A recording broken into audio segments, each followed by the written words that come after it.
வீடியோக்குள்ளே போகிறதுக்கு முன்னாடி நம்ம ராமச்சந்திரன் துர்கா என் யூடியூப் சேனல் சப்ஸ்கிரைப் பண்ணிக்கோங்க, பெல் பட்டனையும் கிளிக் பண்ணிக்கோங்க. மேலும் இந்த பதிவு பிடிச்சிருந்தால் லைக் பண்ணுங்கள், ஷேர் பண்ணுங்கள், கமெண்ட் பண்ணுங்கள். நன்றி.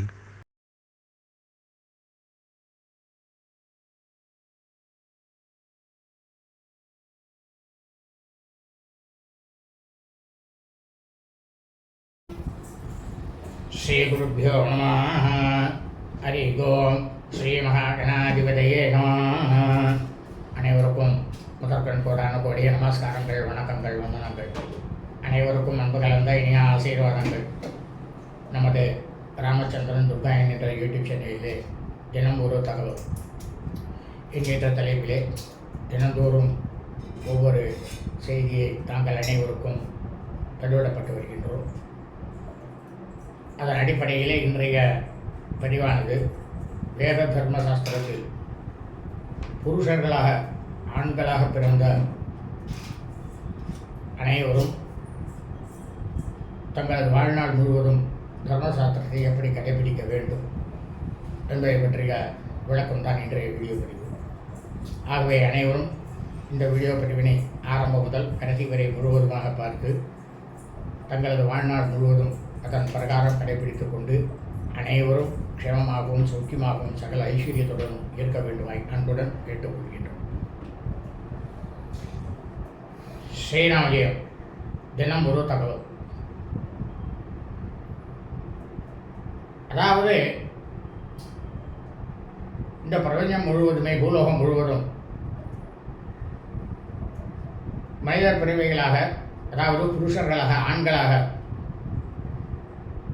பிறந்தவர்கள் அனைவருக்கும் வேத தர்ம சாஸ்திரத்தில் தாங்கள் ஜனனம் எடுத்தது முதல், அதாவது பிறந்தது முதல் நமது கடைசி வாழ்நாள் வரை எப்படி தர்மத்தை கடைபிடிக்க வேண்டும், எந்தெந்த விஷயங்களை கடைபிடிக்க வேண்டும் என்று நேற்றைய தினம் நாம் பார்த்தது என்னவென்றால்,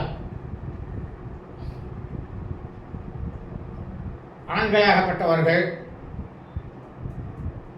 எதையெல்லாம் முதலில் பிறந்தவுடன் செய்ய வேண்டும், பிறகு விவாகமானவுடன் என்னெல்லாம் செய்யணும் என்பதை பற்றி பார்த்தோம். இன்றைய தினம் அதாவது இந்த பிரபஞ்சம் முழுவதுமே, பூலோகம் முழுவதும் மனித பிரிவில் அது ஆண்களாக இருக்கட்டும் பெண்களாக இருக்கட்டும், அதாவது ஸ்திரீகள் புருஷர்கள் யாராக இருந்தாலும் சரி, நெற்றியில் கண்டிப்பாக அவரவர்கள் சமயத்தை சார்ந்தது பிரகாரம் விபூதி இட்டுக்கொள்ள வேண்டும், அல்லது திருமண் நாமம் இட்டுக்கொள்ள வேண்டும், இல்லை என்றால் குங்குமம் வைத்துக்கொள்ள வேண்டும். ஸ்திரீகள் அனைவரும் குங்குமம் தான் வைத்துக்கொள்ள வேண்டும். இதைத்தான் தர்மசாஸ்திரமானது சொல்கின்றது. அது குழந்தை முதல் பெரியவர்கள் வரை. ஆண்களாகப்பட்டவர்கள் கோபிச்சந்திரன் விடுபவர்கள் கோபிச்சந்திரன் விட்டுக்கொள்ள வேண்டும். நெற்றியானது பாழும் நெற்றியாக இருக்கக்கூடாது. காரணம் என்னவென்றால், சாட்சாத்து பரமேஸ்வரருக்கு மட்டும்தான் மூன்றாவது கண் என்று யாரும் நினைத்து கொள்ள வேண்டாம். அனைத்து சகல ஜீவராசிகளுக்கும், அதாவது நம்மளும் பிராணிகள் தான், உயிர் பிராணிகள் தான். திரிநேத்திரத்திலே மூன்றாவது கண். திரிநேத்திரம் அப்படின்னா என்ன? இரண்டு கண்களுக்கு, புருவங்களுக்கு மத்தியில் இருக்கக்கூடிய இடம் தான் திரிநேத்திரம்னு வேறு. இந்த திரிநேத்திரத்தில் எல்லாருக்குமே ஒரு கண்ணானது இருக்கு. அந்த கண்ணாகப்பட்டதை நாம் மறைக்க வேண்டும்.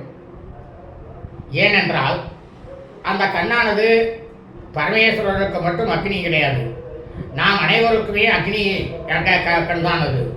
அப்படி அந்த அக்னி கண்ணை எதற்காக மறைக்க வேண்டும்?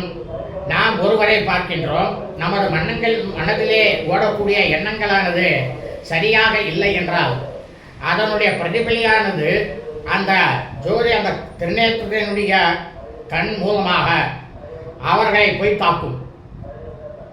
நம்மால் முடிந்தவரை நாம் அனைவரையுமே க்ஷேமமாக இருக்க வேண்டும் என்று நினைக்க வேண்டும். இதைத்தான் தர்மசாஸ்திரம் சொல்கின்றது. நாம் கெட்டு போனாலும், நாம் ஏழையாக இருந்தாலும் மற்றவர்கள் க்ஷேமமாக இருக்க வேண்டும் என்று நினைக்க வேண்டும் மனதார. அப்படி அந்த மனதார நினைச்சாதான் நாம்பளுக்கு என்ன கிடைக்கும் அப்படின்னாக்கா, இப்போ நம்ம ஏழையாகவே இருக்கலாம், அதில் எந்த பிரச்சனையும் கிடையாது, நமக்கு மறுபிறவி இருக்காது. நம்ம எவ்வளவுக்கு எவ்வளோ ஆசை வச்சு எல்லாம் பண்ணுறோமோ அத்தனைக்கும் என்னென்ன மாதிரி பிரிவிகள்லாம் இருக்கோ அத்தனை பிரிவியும் எடுத்து அதை கழிக்கணும். இதிலே நேற்றைய பதிவிலே தங்களுக்கு ஆண்களாகப்பட்டவர்கள் எத்தனை ஆண் குழந்தைகள் ஒருவருக்கு இருந்தாலும் மூத்தவராக இருக்கக்கூடிய முதலாக இருக்கக்கூடிய புருஷர் மட்டும்தான் தாயாருக்கும் தகப்பனாருக்கும் தகனம் வைக்க வேண்டும் என்று சொன்னோம். அதே சமயம் ஆண்களாக பிறந்தவர்கள் தங்களது பங்காளிகள் வீட்டிலோ யாரேனும் இறந்துவிட்டால் உங்களுக்கு 10 நாட்கள் மட்டும்தான் தீட்டு. அந்த தீட்டு காலங்களில் தாங்கள் தலையில் எண்ணெய் வைக்கக்கூடாது, நெற்றியில் எதையும் விட்டுக்கொள்ளக்கூடாது. அந்த 10 நாள் கழிச்சு அவளுக்கு காரிய முடிகிற அன்றைக்கி குழி தர்ப்பணம் பண்ணுவா. அந்த குழி தர்ப்பணத்தை முடிச்ச உடனே தாராளமாக நீங்கள் நெற்றியில் கூட்டி விட்டுக்கலாம், எல்லாம் செய்யலாம். அதே சமயம் அந்த தீட்டு காக்கக்கூடிய காலங்களில் புருஷர்களே ஆண்களே தயவு செய்து எந்த விதமான சுப விசேஷங்களுக்கும் செல்லாதீர்கள், செல்லக்கூடாது.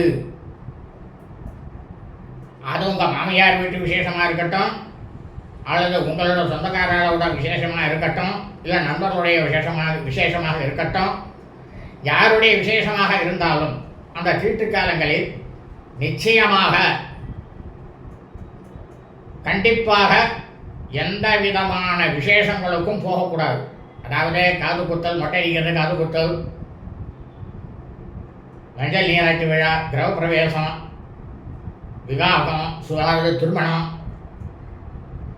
பூம்சவனம், வளகாப்பு, சீமந்தம், புதுசாக யாராவது வியாபாரம் பண்ணுறதுக்காக அந்த வியாபார கடையை திறக்கிற அந்த வைபவத்துக்கு, எந்த வைபவத்துக்கும் செல்லக்கூடாது. இதைத்தான் தர்மசாஸ்திரம் சொல்கின்றது.